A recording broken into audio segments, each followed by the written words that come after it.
Hello everyone. Today's video would be about logical connectives and quantifiers in mathematics. After learning about propositions and predicate, we now have to learn about logical connectives so that we can use such connectives to form intricate sentences and help us convey our ideas. So, what are logical connectives? Logical connectives in English or in mathematics are the words or group of words that are used to connect two or more simple sentences.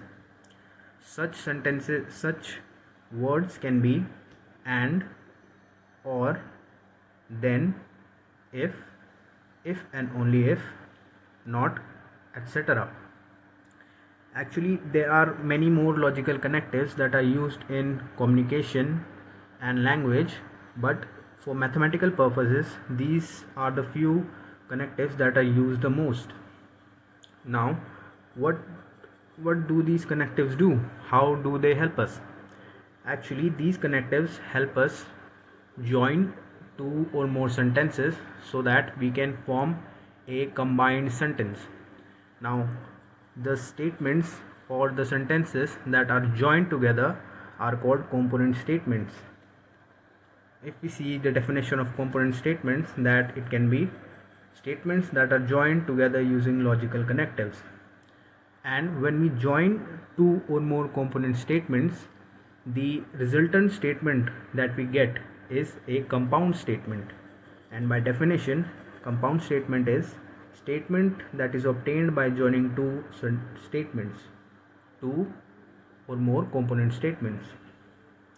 Now, suppose we have example here, and suppose that we have two statements, statement P and statement Q.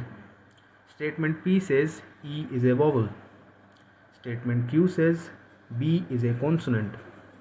Now, if we want to join statement P and Q using logical connective AND, we can join it in such a way that E is a vowel and B is a consonant. Now, this is how we join the two sentences in English language, but in mathematics we can join it like P and Q. We read it as P and Q because we already defined that P is a statement that says E is a vowel and Q is a statement that says B is a consonant. So in mathematics we say that P and Q, this is how we say that. Now suppose we have another example, two more statements T and S, that says T says it will be sunny, S says it will be cloudy. And so if we join these two sentences using our logical connective OR, it will be, so the statement would be resultant statement, it will be sunny or it will be cloudy. This is how we join the two sentences in English language, but in mathematics it would be T or S. This is how we represent our language or our sentences in mathematics. So this was all about logical connectives, and I hope that you understand it. And now next we would see about quantifiers.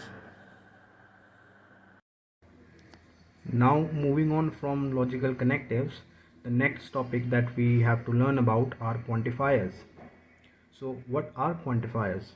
Quantifiers are words that refer to quantities such as some or all.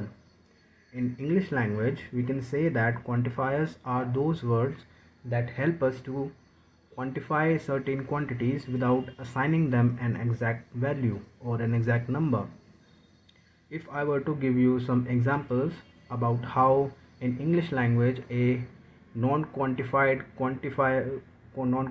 quantity or a sentence sounds like, then it would be, can I have some chocolates? Now here in this example, the number of chocolates are not defined. We cannot say how many chocolates the other person is asking for. So this is an example of quantifiers where the quantifier is some, the word some. We will all go. In this example as well, we are using an quantifier which is all. There are many birds. In this example as well, the quantifier term is many. In English language we use such words like some, all, many, more, few. These are some words that we use to quantify quantities that cannot be assigned in an exact number. In mathematics, actually, quantifiers are really important because they help us to understand predicate logic, and they help us to know about the quantities of x that are valid for a certain predicate. Now, if I go ahead and explain you few types of quantifiers, there are actually two types of quantifiers. The first type is a universal quantifier.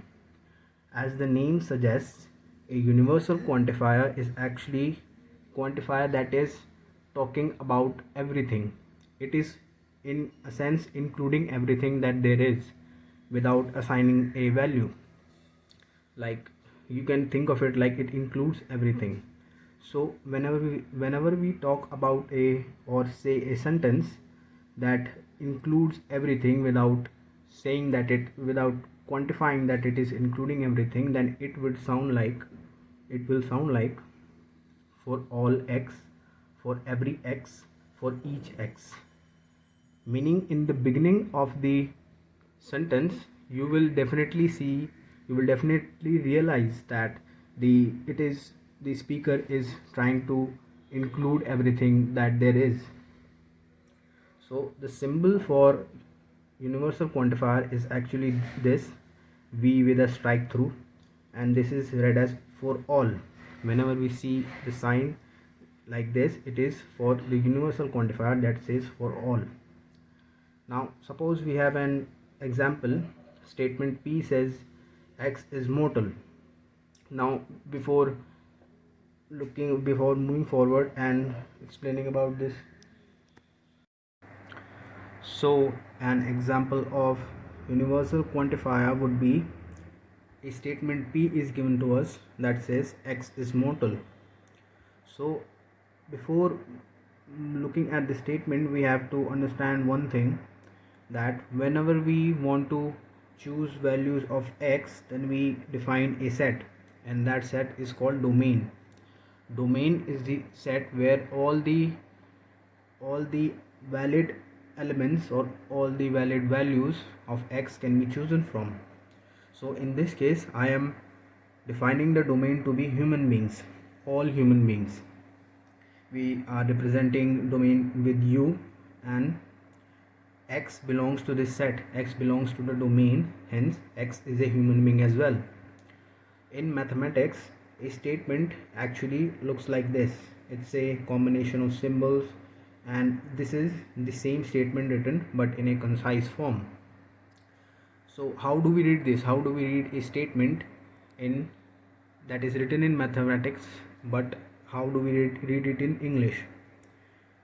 Like I said earlier, this is the symbol for universal quantifier, which is read as for all. So for all x belongs to, this is the symbol for belongs to. Whenever in set theory, when we want to say that a element belongs to a set, then we use the symbol that is belongs to. So for all x that belongs to the domain of human beings such that x is mortal. Now we already said that x belongs to the set of all human beings, so x is a human being as well. So for all x belonging to the domain, x is a mortal. Or we can say it in a concise form that for all x, x is a mortal. We, in the second statement, we need not to define the domain explicitly. I mean, we have to define the domain, but we don't have to write it along with the statement because we have already defined it earlier. So this was a example of universal quantifiers. And the next example, the next quantifier we would be seeing would be existential quantifier. The second type of quantifier that we use in mathematics is existential quantifier. An existential quantifier would, whenever is used in a term, would give you a feel like the speaker is trying to say that there is existence of one element for which the statement is valid, that at least one element is existing for which the statement would be true or valid. Now when we use a existential quantifier in a statement, then the statement would sound like there exists an x such that. This is how the statement gonna sound like when we verbally pronounce it. And the symbol that we use for existential quantifier is actually this, and it is read as there exist. This is the symbol for existential quantifier. And if we see some alternative statements that use existential quantifier as well, then it would sound like there is at least an x, or it can sound like for some x.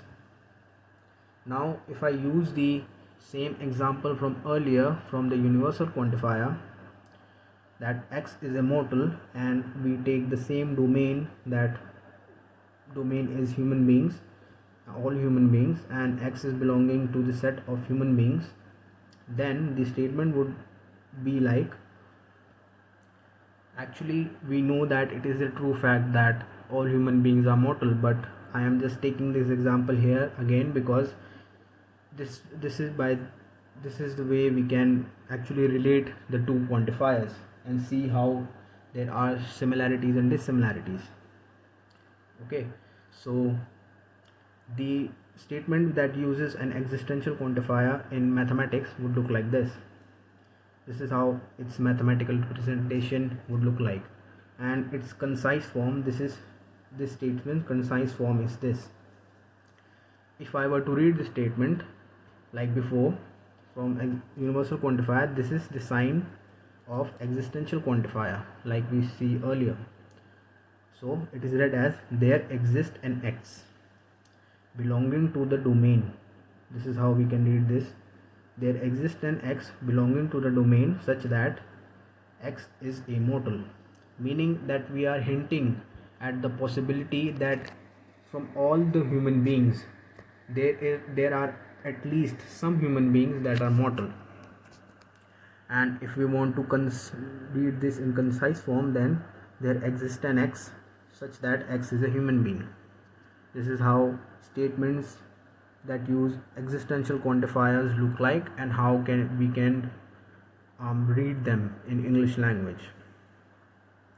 Now if we see few more examples here, statement A says x is precious, and if we keep the domain same like from earlier, that is human beings, so in universal quantifier we can read the statement in mathematics as for all x belonging to the domain such that x is precious, meaning all human beings are precious.